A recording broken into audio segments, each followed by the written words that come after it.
Hello നമസ്കാരം. വരാൻ പോകുന്ന ഒരു അടിപൊളി എപ്പിസോഡിൻ്റെ സ്റ്റോറി ആയിട്ടോ പറയാൻ പോകുന്നത്. അപ്പോൾ എല്ലാവരും സ്റ്റോറി മുഴുവനായിട്ട് കേൾക്കുക. നമ്മുടെ അലീനയുടെയും മനുവിൻ്റെയൊക്കെ പ്രണയത്തെക്കുറിച്ചുള്ള സ്റ്റോറി പറയണമെന്ന് കുറേ പേര് പറഞ്ഞിട്ടുണ്ടായിരുന്നു.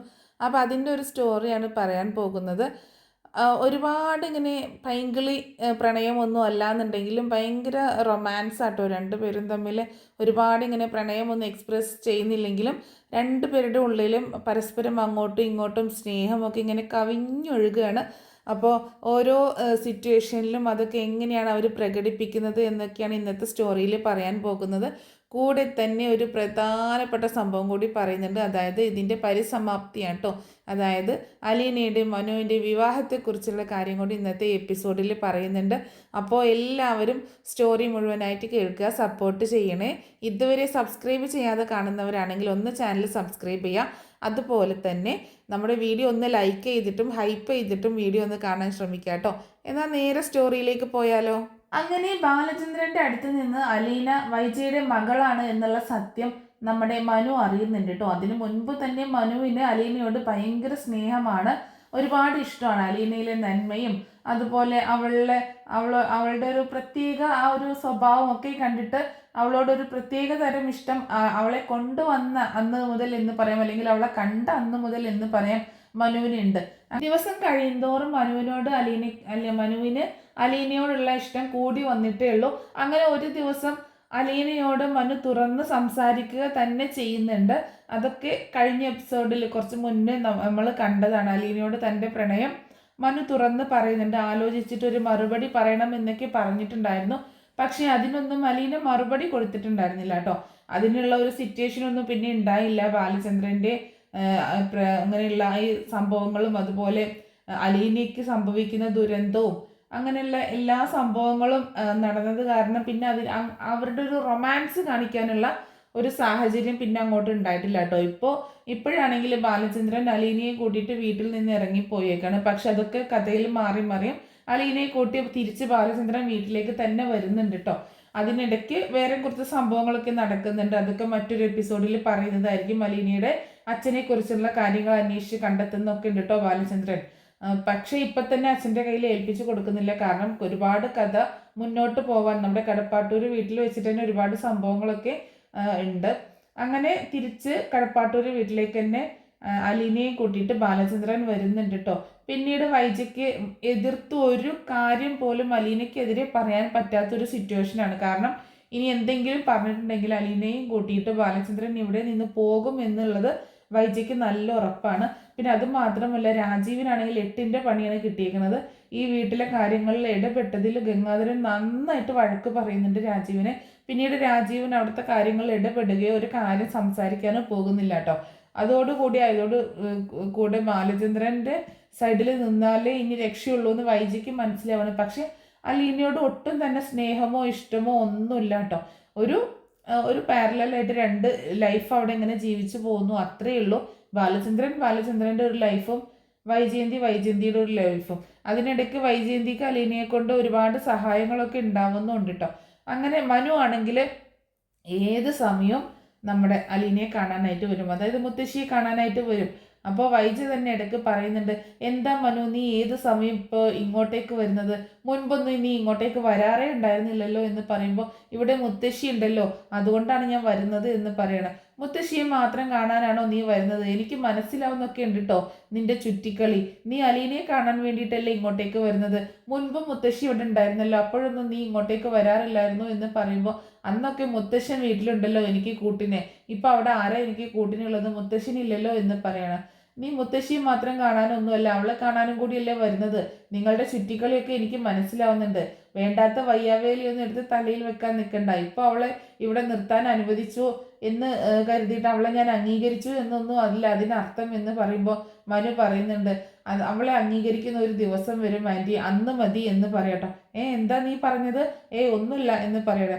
ഞാൻ കേട്ടു, അവളെ അംഗീകരിക്കുന്ന ഒരു ദിവസം വരും, അന്ന് മതി എന്നല്ലേ നീ പറഞ്ഞത്? അതിനർത്ഥം എന്താണ്? അവളെ ഞങ്ങളെല്ലാവരും അംഗീകരിക്കുമെന്നല്ലേ? ഒരിക്കലും ഇല്ല മോനെ. ഇനിയിപ്പോൾ ഞാൻ അംഗീകരിച്ചു കഴിഞ്ഞാൽ നിന്റെ അമ്മ അംഗീകരിക്കുമെന്ന് തോന്നുന്നുണ്ടോ എന്ന് ചോദിക്കുകയാണ്. എനിക്ക് ആരുടെ അനുവാദവും വേണ്ട, എനിക്ക് അലീനയുടെ മാത്രം അനുവാദം മതി, അവളെ ഞാൻ വിവാഹം കഴിക്കും എന്ന് തന്നെ പറയട്ടോ മനു. അന്നേരം വൈജ പറയുന്നുണ്ട്, നിനക്ക് അങ്ങനെ സ്വന്തമായിട്ട് തീരുമാനം എടുക്കാനൊക്കെ ആയോ എന്ന് ചോദിക്കുമ്പോൾ, പിന്നെ എൻ്റെ കാര്യങ്ങൾ ഞാനല്ലേ തീരുമാനിക്കുന്നത്, എനിക്ക് ബാലചന്ദ്രൻ അങ്കിളിൻ്റെയും അലീനയുടെയും മാത്രം സമ്മതം മതി അലീനയെ വിവാഹം കഴിക്കാൻ എന്ന് പറയാട്ടോ. അതെന്താ ബാലചന്ദ്രൻ്റെ സമ്മതം എന്ന് ചോദിക്കുമ്പോൾ, അവളുടെ അച്ഛനായിട്ട് ബാലചന്ദ്രൻ അങ്കിളല്ലേ ഇപ്പോൾ ഉള്ളത്, അച്ഛൻ്റെ സമ്മതം വേണമല്ലോ അവളെ വിവാഹം കഴിക്കണമെങ്കിൽ എന്ന് പറയണം.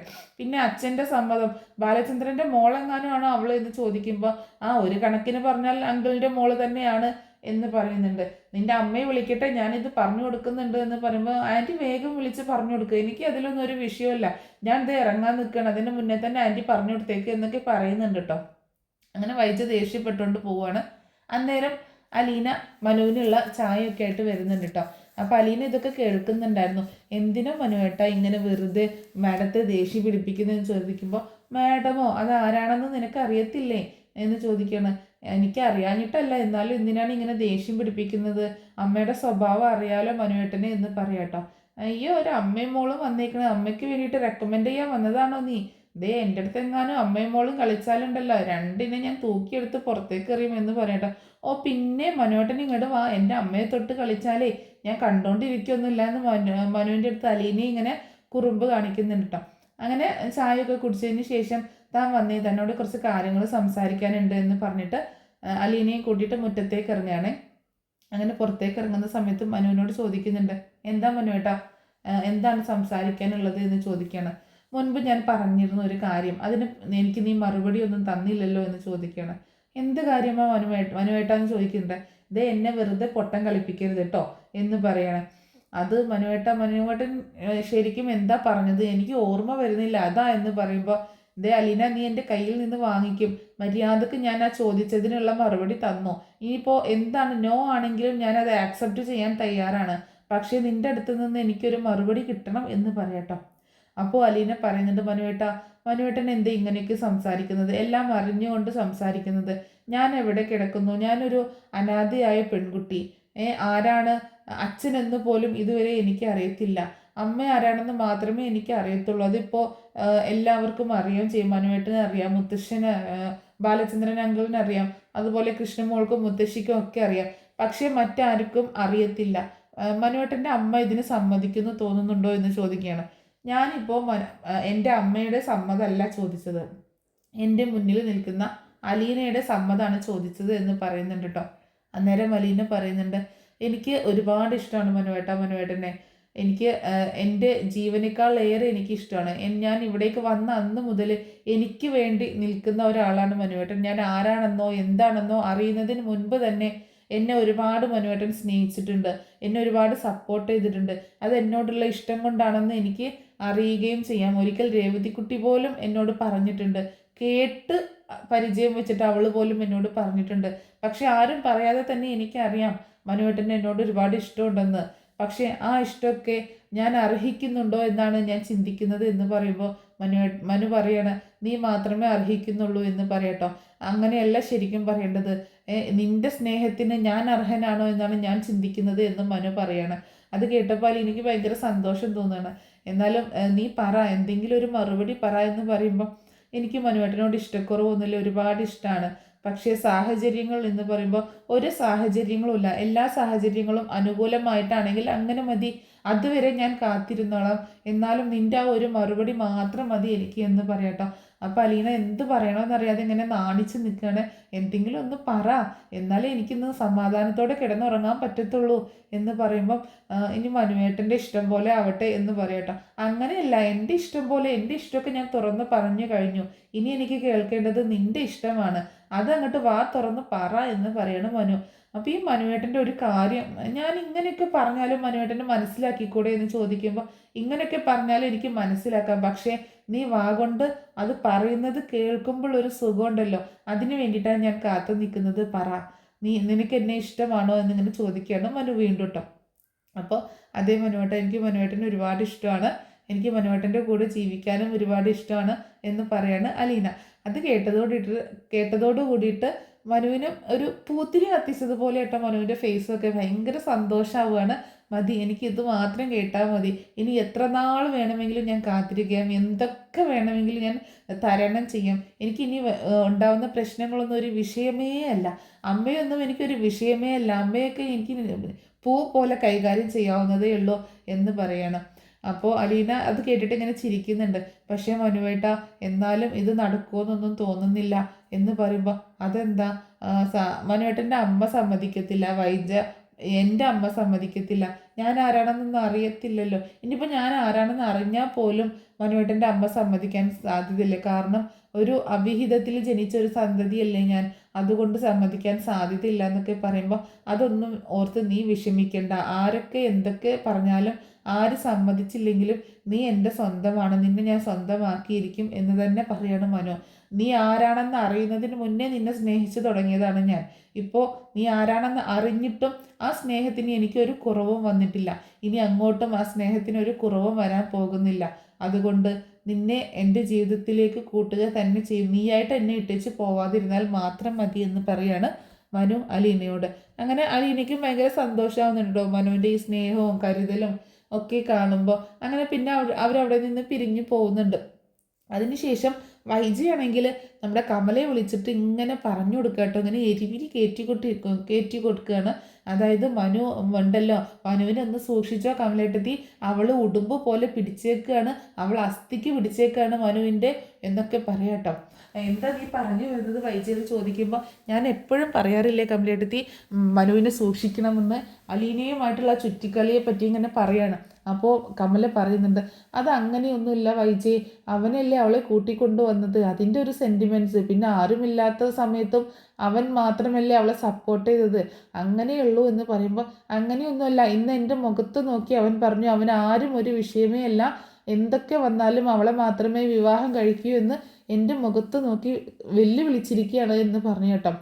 അങ്ങനെ പറഞ്ഞു അവൻ എന്ന് ചോദിക്കുമ്പോൾ അതല്ലേ ഞാൻ വേഗം വിളിച്ചു പറഞ്ഞത്, കമലേട്ടത്തി ആ അനന്യയുടെ വീട്ടുകാരെ വിളിച്ചിട്ടേ അവൻ്റെ കല്യാണം വേഗം നടത്താൻ നോക്ക്, അല്ലെങ്കിൽ മനുവിനെ ആ പിഴച്ച പെണ്ണ് വളച്ചെടുത്തോണ്ട് പോകും എന്ന് പറയട്ടോ. അപ്പോൾ കമലയ്ക്ക് ദേഷ്യം വരികയാണ്. ആഹാ, അങ്ങനെ അത്രയ്ക്കായോ, എന്നാൽ അവനിങ്ങോട്ട് വരട്ടെ, ഞാനിത് ചോദിക്കുന്നുണ്ട്, ഇതങ്ങനെ വെറുതെ വിട്ടാൽ ശരിയാവത്തില്ലല്ലോ എന്നൊക്കെ പറയാണ്. അങ്ങനെ എന്നിട്ട് ഫോൺ കട്ട് ചെയ്യുന്നുണ്ട്. നീ വെച്ചോ വൈജ, ഞാനിതിനൊരു തീരുമാനം ഉണ്ടാക്കട്ടെ എന്നൊക്കെ പറഞ്ഞ് കട്ട് ചെയ്യുന്നുണ്ട്. അങ്ങനെ പെട്ടെന്ന് തന്നെ കമല ശിവനെ വിളിക്കുന്നുണ്ട്. ശിവേട്ടനെ വിളിച്ചിട്ട് പറയുന്നുണ്ട്, നമുക്ക് മനുവിൻ്റെ അനന്യയുടെ വിവാഹം പെട്ടെന്നൊന്ന് നടത്തിയാലോ ശിവേട്ട ചോദിക്കുമ്പോൾ അതെന്താ ഇത്രയ്ക്ക് ധൃതി എന്ന് ചോദിക്കുകയാണ്. എനിക്ക് അത്യാവശ്യമായിട്ട് പെട്ടെന്ന് തന്നെ നടത്താം, കാരണം അവർക്ക് വയസ്സ് കൂടിക്കൊണ്ടിരിക്കില്ലേ, അനന്യക്കാണെങ്കിൽ വേറെ വിവാഹ ആലോചനയൊക്കെ വരുന്നുണ്ട്, കല്യാണപ്രായമായ പെണ്ണല്ലേ, അതുകൊണ്ട് ഇനി ഒരുപാട് വെച്ച് താമസിപ്പിക്കേണ്ട ആവശ്യമില്ലല്ലോ, അനന്യയുടെ അമ്മ അങ്ങനെയൊക്കെ പറഞ്ഞിട്ടുണ്ടായിരുന്നു എന്ന് പറയണം. അല്ലാതെ അലീനയുമായിട്ടുള്ള ചുറ്റിക്കളിയൊന്നും പറയുന്നില്ല കേട്ടോ ശിവേട്ടൻ്റെ അടുത്ത്. അപ്പോൾ ശിവേട്ടൻ പറയുന്നുണ്ട്, എന്നാൽ നീ വിളിച്ച് സംസാരിക്കുക, അനന്യയുടെ അമ്മയെ വിളിച്ച് സംസാരിക്കുക, ഞാൻ നാട്ടിൽ വരുന്ന സമയത്ത് നമുക്ക് അതിൻ്റെ ബാക്കി കാര്യങ്ങളൊക്കെ പ്രൊസീഡ് ചെയ്യാം എന്ന് പറയുന്നുണ്ട്. അങ്ങനെ കമല അനന്യയുടെ അമ്മയെ വിളിച്ചിട്ട് ഈ കാര്യങ്ങളൊക്കെ സംസാരിക്കുകയാണ്. നമുക്ക് എത്രയും പെട്ടെന്ന് ഇവരുടെ വിവാഹം നടത്തിയാലോ, ആദ്യം നമുക്കൊരു എൻഗേജ്മെൻറ്റ് നടത്താം എന്നൊക്കെ പറയുമ്പോൾ അനന്യേൻ്റെ അമ്മയ്ക്ക് ഭയങ്കര സന്തോഷമാട്ടോ. കാരണം അവരുടെ മകളുടെ കല്യാണം എന്ന് പറഞ്ഞിട്ടുണ്ടെങ്കിൽ അവരുടെ ഏറ്റവും വലിയൊരു സ്വപ്നമാണ്, ഏതൊരു അമ്മമാരുടെ സ്വപ്നമാണല്ലോ. അതും ഇവർക്ക് ഇഷ്ടമുള്ള ആളാണ് മനുവിനെ ഭയങ്കര ഇഷ്ടമാണ് അനന്യയുടെ അമ്മയ്ക്കൊക്കെ, കാരണം മനു നല്ലൊരു ചെറുപ്പക്കാരനാണ് എന്നുള്ളത് കൊണ്ട് തന്നെ കേട്ടോ. അപ്പോൾ അതുകൊണ്ട് അവർ തമ്മിൽ കല്യാണം കഴിപ്പിക്കുന്നതിന് നല്ല താല്പര്യമാണ്. അങ്ങനെ നമുക്ക് എന്നാൽ അങ്ങനെ ചെയ്യാം, ഞാൻ അവളോടൊന്ന് പറയട്ടെ, ഡേറ്റും കാര്യങ്ങളൊക്കെ തീരുമാനിക്കേണ്ടത്, അതിനുശേഷം ഞാൻ വിളിക്കാം എന്നൊക്കെ പറഞ്ഞ് ഫോൺ വയ്ക്കുകയാണ് അനന്യയുടെ അമ്മ. അതിനുശേഷം അനന്യയുടെ അമ്മ അനന്യയെ ഫോൺ ചെയ്യുന്നുണ്ട് കേട്ടോ. അനന്യയെ ഫോൺ ചെയ്തിട്ട് ഈ കാര്യങ്ങളൊക്കെ പറയാണ്. മനുവിൻ്റെ അമ്മ വിളിച്ചിട്ടുണ്ടായിരുന്നു, നിങ്ങളുടെ കല്യാണത്തെക്കുറിച്ച് സംസാരിക്കാനാണ് വിളിച്ചത്, എത്രയും പെട്ടെന്ന് എൻഗേജ്മെൻറ്റ് നടത്തണം എന്നാണ് പറഞ്ഞത്. അപ്പോൾ എൻഗേജ്മെൻറ്റ് നടത്തി കഴിഞ്ഞാൽ മനു പെട്ടുപോയില്ലേ, മനു പിന്നെ അതിൽ നിന്ന് വാക്ക് മാറത്തൊന്നുമില്ലല്ലോ, മനു ഒരു ഹാൻസം മാത്രമല്ലല്ലോ, ഒരു ജെൻറ്റിൽ മാനാണല്ലോ. കാരണം ഒരു കാര്യം തീരുമാനിച്ചു കഴിഞ്ഞാൽ പിന്നെ അതിൽ നിന്ന് മാറുക എന്ന് പറഞ്ഞിട്ടുണ്ടെങ്കിൽ അതൊരു ചതി പോലെയല്ലേ. അപ്പോൾ അതിനൊന്നും മനു കൂട്ടു നിൽക്കില്ല. അപ്പോൾ എൻഗേജ്മെൻറ്റ് കഴിഞ്ഞാൽ പിന്നെ ആ പെണ്ണിനെ ചതിക്കുന്ന പോലെയല്ലേ ആ വിവാഹത്തിൽ നിന്ന് പിന്മാറുന്നത്. അതിനൊന്നും മനു കൂട്ടു നിൽക്കാത്തത് കൊണ്ട് എത്രയും പെട്ടെന്ന് എൻഗേജ്മെൻറ്റ് നടത്തിയിടാം എന്നുള്ളൊരു പ്ലാനിലാണ് കമല. അപ്പോൾ അനന്യയോട് ഈ കാര്യങ്ങളൊക്കെ സംസാരിക്കുമ്പോൾ അനന്യ പറയുന്നുണ്ട്, അമ്മേ ധൃതി കൂട്ടല്ലേ, ഞാൻ ആദ്യം മനുവിൻ്റെ അടുത്ത് സംസാരിക്കട്ടെ. നിങ്ങൾ കരുതുന്നത് പോലെയൊന്നുമല്ല, ഞങ്ങൾ ജസ്റ്റ് ഫ്രണ്ട്സ് മാത്രമാണ്. ഇനിയിപ്പോൾ എല്ലാവരും നിർബന്ധിച്ച് അവനെ കല്യാണം കഴിക്കാൻ പറഞ്ഞില്ല, എനിക്ക് വിരോധമൊന്നുമില്ല. നല്ല ഫ്രണ്ട്സിന് വിവാഹം കഴിക്കുന്നതുകൊണ്ട് എനിക്ക് വിരോധമൊന്നുമില്ല. പക്ഷെ മനുവിന് എങ്ങനെയാണെന്നും കൂടി അറിയണമല്ലോ. ഞാൻ ഒരിക്കൽ സംസാരിച്ചപ്പോൾ അവൻ അതിനെപ്പറ്റി ഒരു പോസിറ്റീവായിട്ടൊന്നും പറഞ്ഞിട്ടുണ്ടായിരുന്നില്ല. ഇനിയിപ്പോൾ അവനെ തന്നെ വിവാഹം കഴിച്ച് അടങ്ങും എന്ന വാശിയൊന്നും എനിക്കില്ല. എന്താണെങ്കിലും ഞാൻ അവനെ വിളിച്ച് കാര്യങ്ങളൊക്കെ ഒന്ന് സംസാരിക്കട്ടെ എന്ന് പറയണം അനന്യ. അതിനുശേഷം അനന്യ ഫോൺ ചെയ്യുന്നുണ്ട് മനുവിനെ. എന്നിട്ട് മനുവിനോട് ഈ കാര്യങ്ങളൊക്കെ പറയാണ്. എൻ്റെ അമ്മ വിളിച്ചിട്ടുണ്ടായിരുന്നു, എല്ലാത്തിനും കാരണം നിൻ്റെ അമ്മ എൻ്റെ അമ്മയെ വിളിച്ച് പറഞ്ഞൊരു കാര്യമാണ്. എന്താണെന്ന് ചോദിക്കുമ്പോൾ നമ്മുടെ എൻഗേജ്മെൻറ്റ് എത്രയും പെട്ടെന്ന് നടത്തിയാലോ എന്നാണ് അവരുടെ ആലോചന എന്ന് പറയണം. അപ്പോൾ മനു പറയുന്നുണ്ട്, എന്താണോ താനീ പറയുന്നത്, നമ്മുടെ എൻഗേജ്മെൻറ്റോ? ആ അതെ, എല്ലാവരും കൂടി തീരുമാനിച്ച് വെച്ചേക്കല്ലേ നമ്മുടെ കല്യാണം എന്ന് പറയാണ് അനന്യ. അന്നേരം മനു പറയുന്നുണ്ട്, എടോ ഞാനിപ്പോൾ വിവാഹം കഴിക്കാനൊന്നും പറ്റിയ സിറ്റുവേഷനിലല്ല എന്ന് പറയാണ്. അതെന്താ, നീ നൈസായിട്ട് എന്നെ അങ്ങോട്ട് ഒഴിവാക്കുകയാണോ, എന്താ നിൻ്റെ മനസ്സിൽ എന്ന് ചോദിക്കുക കേട്ടോ.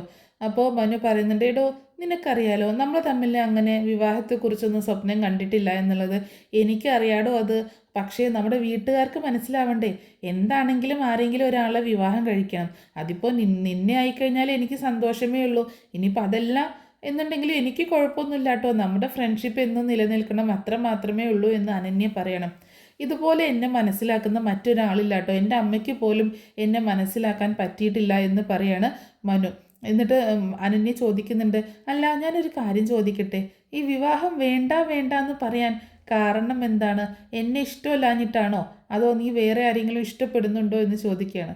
നീ പറഞ്ഞത് ശരിയാണ്, നിന്നെ ഇഷ്ടമല്ലാഞ്ഞിട്ടൊന്നുമല്ല, പക്ഷേ ഞാൻ വേറൊരാളെ ഇഷ്ടപ്പെടുന്നുണ്ട് എന്ന് പറയണം. ആഹാ, അങ്ങനെ വരട്ടെ എടാ ദുഷ്ട, നീ എന്നെ തേച്ചല്ലേ, നിന്നെ ഞാൻ വെറുതെ വിടില്ലടാ, നിന്നെ ഞാൻ ശരിയാക്കി തരാടാ എന്നൊക്കെ പറഞ്ഞ് അനന്യ മനുവിൻ്റെ അടുത്ത് ഒരുപാട് ഇങ്ങനെ വഴക്കുണ്ടാക്കുന്നുണ്ട് കേട്ടോ, തമാശയ്ക്കായിട്ട്. എന്നിട്ട് അനന്യ ചോദിക്കുന്നുണ്ട്, ആരാണ് ആ കക്ഷി, താൻ എന്നോട് പറ, എന്നോട് ഇതുവരെ പറഞ്ഞില്ലല്ലോ ഇങ്ങനൊരു കാര്യം എന്ന് ചോദിക്കുമ്പോൾ മനു പറയുന്നത്, അതങ്ങനെ പറയാനും മാത്രമുള്ള ആളൊന്നും അല്ലടോ എന്ന് പറയണം. എന്നാലും പറ, എവിടെയാണ് നീ ഇപ്പോൾ വർക്ക് ചെയ്യുന്നിടത്താണോ, അതോ എന്താണ് ആളുടെ ജോലി എന്താണ് എന്നൊക്കെ ഇങ്ങനെ ചോദിക്കുന്നുണ്ട്. സ്റ്റാറ്റസ് എന്താണ്, എവിടെയാണ് വീട് എന്നൊക്കെ ചോദിക്കുമ്പോൾ മനു പറയുന്നുണ്ട്, അങ്ങനെ പറയാനും മാത്രം വീടോ കുടുംബമോ ഒന്നുമില്ല. കുടുംബമുണ്ടോ എന്ന് ചോദിച്ചാലുണ്ട്, പക്ഷേ അതൊന്നും അങ്ങോട്ട് പറയാനായിട്ടില്ല എന്ന് പറയാണ്. നീ എന്തൊക്കെയാണ് പറയണത്, വീടില്ല കുടുംബമില്ല എന്നൊക്കെ പറയുമ്പോൾ ആരാ, നീ വല്ല അനാഥ പെൺകൊച്ചുങ്ങനെയാണോ കണ്ടു വെച്ചേക്കണമെന്ന് ചോദിക്കുമ്പോൾ ആ ഏകദേശം അങ്ങനെയൊക്കെയാണ് എന്ന് പറയാട്ടോ. ആരെയും നീ വിവാഹം കഴിക്കാൻ പോണത്, ആരെയും നീ ഇഷ്ടപ്പെടുന്നത് എന്നൊക്കെ ചോദിക്കുമ്പോൾ, എടോ ഞാൻ നിന്നോട് ഇടയ്ക്ക് പറഞ്ഞിട്ടില്ലേ മുത്തശ്ശൻ കൂട്ടിക്കൊണ്ടുവന്ന ഒരു ഹോം നേഴ്സിനെ പറ്റി? ആ പറഞ്ഞിട്ടുണ്ട്, അത് അലീനയല്ലേ എന്ന് ചോദിക്കുകയാണ്. അതെ അലീനയാണ് എന്ന് പറയുന്നത്. അലീനയാണോ നീ സ്നേഹിക്കുന്നത്, അവളെയാണോ നീ ഇഷ്ടപ്പെടുന്നത് എന്ന് ചോദിക്കട്ടെ. അപ്പോൾ ഒത്തിരി നിരാശ തോന്നുകയാണ് അനന്യക്ക്, തന്നെക്കാളും എന്താണ് അവൾ കണ്ടത് എന്നുള്ളൊരു ഇതിൽ. അപ്പോൾ അവളെയാണോ നീ സ്നേഹിക്കുന്നത് എന്ന് ചോദിക്കണം മനു. താൻ ചോദിച്ചതിൻ്റെ അർത്ഥം മനസ്സിലായി, നിന്നേക്കാളും അവളെ എങ്ങനെയാണ് ഞാൻ സ്നേഹിച്ചത് എന്നല്ലേ, അവളുടെ നന്മയാണ് എന്നെ അവളിലേക്ക് ആദ്യം അടുപ്പിച്ചത്. പക്ഷേ അതിനേക്കാൾ ഉപരി അവൾ എൻ്റെ എല്ലാമാണ്. അതിൻ്റെ കാര്യകാരണങ്ങളൊന്നും ഇപ്പോൾ നിന്നോട് എനിക്ക് വിശദീകരിക്കാൻ പറ്റത്തില്ല, സമയം വരട്ടെ ഞാൻ പറയാം. തൽക്കാലം നീ ഇതിപ്പോൾ ആരോടും പറയാൻ നിൽക്കണ്ട, ഞാനിങ്ങനെ പറഞ്ഞതൊന്നും, ഇനി പറഞ്ഞു എന്നോർത്ത് കുഴപ്പമൊന്നുമില്ല എന്ന് പറയണം. അങ്ങനെ അനന്യ പറയുന്നുണ്ട്, ഓക്കേടാ അതൊന്നും സാരമില്ല, എനിക്ക് അതൊന്നും വിഷയമില്ല, കാരണം നമ്മളെന്നും ഫ്രണ്ട്സ് ആയിരിക്കും എന്ന് പറഞ്ഞ് പിന്നെ അനന്യ ഫോൺ വയ്ക്കുന്നുണ്ട് കേട്ടോ.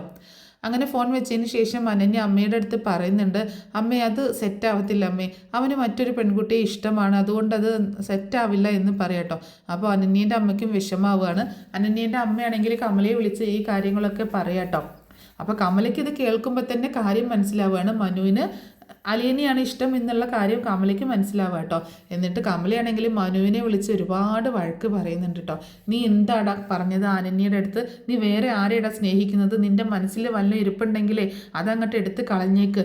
ഞാൻ ജീവിച്ചിരിക്കുന്ന കാലത്തോളം ഈ സാധനം ഈ പരിപാടി നടക്കാൻ പോകുന്നില്ല. നിനക്ക് അലീനയെ വിവാഹം കഴിക്കാൻ ഞാൻ സമ്മതിക്കത്തില്ല, അനന്യയുമായിട്ടുള്ള നിൻ്റെ വിവാഹം തന്നെ ഞാൻ നടത്തും, ഞാനത് നടത്തി കാണിച്ചു തരാം എന്നൊക്കെ പറയുമ്പം, അമ്മ എൻ്റെ വിവാഹത്തെക്കുറിച്ചാണോ സംസാരിക്കുന്നത്, അതോ അച്ഛൻ്റെ രണ്ടാം കെട്ടിനെ കുറിച്ചാണോ സംസാരിക്കുന്നത് എന്ന് ചോദിക്കുകയാണ്. അമ്മയ്ക്ക് അത്രയ്ക്ക് നിർബന്ധമാണെങ്കിൽ അച്ഛനെ കൊണ്ട് രണ്ടാമത് വിവാഹം കഴിപ്പിക്കുക, അല്ലാതെ എന്നെ നോക്കണ്ട ആ കാര്യത്തിന് എന്ന് പറഞ്ഞ് മനു ഫോൺ വയ്ക്കുന്നുണ്ട് കേട്ടോ. ഞാൻ വിവാഹം കഴിക്കുന്നുണ്ടെങ്കിൽ അത് അലീനയെ മാത്രമായിരിക്കും എന്ന് പറഞ്ഞ് മനു ഫോൺ കട്ടാക്കുകയാണ്. പിന്നീട് കാണിക്കുന്നത് നമ്മുടെ മനു അലീനയെ വിവാഹം കഴിച്ച് കൊണ്ടുവരുന്ന ഒരു സീനാട്ടോ. അപ്പോൾ അത് കണ്ടിട്ട് കമല ആകെ ടെൻഷനാവാണ്. കമല വന്ന് കോളിംഗ് ബെൽ അടിക്കുന്നത് കേട്ടിട്ട് ഡോറ് തുറക്കുന്ന സമയത്ത് വിവാഹം കഴിച്ച് കൂട്ടിക്കൊണ്ടുവന്ന അലീനയെ എന്നിട്ട് കാണണം കേട്ടോ. മനുവും അലീനയും കൊണ്ട് വിവാഹ വസ്ത്രത്തിൽ ഇങ്ങനെ നിൽക്കുന്നതാണ് കാണുന്നത്. അപ്പോൾ മനു പറയുന്നുണ്ട്, അമ്മേ ഞാൻ അലീനയെ അങ്ങോട്ട് വിവാഹം കഴിച്ചു, നിങ്ങളാരും സമ്മതിക്കത്തില്ലല്ലോ, അതുകൊണ്ട് ഇനി വെച്ച് താമസിപ്പിച്ചില്ല, ക്ഷേത്രത്തിൽ പോയി താലി കെട്ടി രജിസ്റ്ററും ചെയ്തു, അത് കഴിഞ്ഞാണ് ഇങ്ങോട്ടേക്ക് വന്നത് എന്ന് പറയാണ്. കമലയാണെങ്കിൽ ഭൂമി വിളർന്നു പോയതുപോലെയുള്ള ഒരു അവസ്ഥയിൽ നിൽക്കുക കേട്ടോ. എടാ നീ എന്ത് ചെയ്തടാ, നിന്നോട് ആര് പറഞ്ഞിട്ട് ഇവളെ കെട്ടിക്കൊണ്ട് വരാൻ ഞാൻ സമ്മതിക്കത്തില്ല, എടി നീ എന്തിനാടി എൻ്റെ മോൻ്റെ പുറകെ വന്നത്, നീ എന്തിനാണ് ഇവനെ വിവാഹം കഴിച്ചത് എന്നൊക്കെ ചോദിക്കുമ്പോൾ അലീനയാണെങ്കിൽ ആകെ ഭയന്ന് എന്ത് മറുപടി പറയണമെന്നറിയാതെ ഇങ്ങനെ നിൽക്കുകയാണ്. അപ്പോൾ അലീനയെ തല്ലാനായിട്ട് പോകണം. എടി മഹാഭാബി, നീ എൻ്റെ മോനെ മാത്രമേ നിനക്ക് കിട്ടിയുള്ളൂ, മര്യാദക്ക് ഇറങ്ങി പൊക്കോണം എന്ന് പറയുമ്പോൾ മനു വന്ന് ദേഷ്യപ്പെടുന്നുണ്ട്. അമ്മ എന്തൊക്കെയാണ് പറയണത്, ഇവൾ എൻ്റെ ഭാര്യയാണ്, എൻ്റെ വീട്ടിലേക്കല്ലാണ്ട് ഞാൻ എങ്ങോട്ടേക്കാണ് കൂട്ടിക്കൊണ്ട് വരേണ്ടത് എന്നൊക്കെ പറയുമ്പോൾ മനു മര്യാദക്ക് ഇവളെ പറഞ്ഞയച്ചോ, ഇവിടെ കയറ്റാൻ പറ്റത്തില്ല, ഞാൻ കയറ്റില്ല എന്നൊക്കെ പറയുമ്പോൾ ശരി അമ്മ, എന്നാൽ ഞങ്ങൾ ഇവിടെ കയറുന്നില്ല, ഞാൻ എറണാകുളത്തേക്ക് പോവുകയാണ്, ഇവളെയും കൂട്ടിയിട്ട് ഞാൻ അവിടെ ഒരു വീട് എടുത്തിട്ട് ഞങ്ങൾ അവിടെ താമസിക്കാൻ പോവുകയാണ് എന്ന് പറഞ്ഞിട്ട് മനു അലീനയുടെയും കൈ പിടിച്ചുകൊണ്ട് ഇറങ്ങി പോകട്ടോ. എടാ മോനെ മനു പോവല്ലേടാ പോവല്ലേടാ മനു പോവല്ലേ എന്ന് പറഞ്ഞുകൊണ്ട് കമല ഇങ്ങനെ നിലവിളിക്കുകയാണ്. പെട്ടെന്ന് കമല ഞെട്ടി ഉണരുക കേട്ടോ. അപ്പോൾ ഈ കണ്ടതൊക്കെ ഒരു ദുസ്വപ്നമാണെന്ന് കമല മനസ്സിലാക്കുകയാണ്.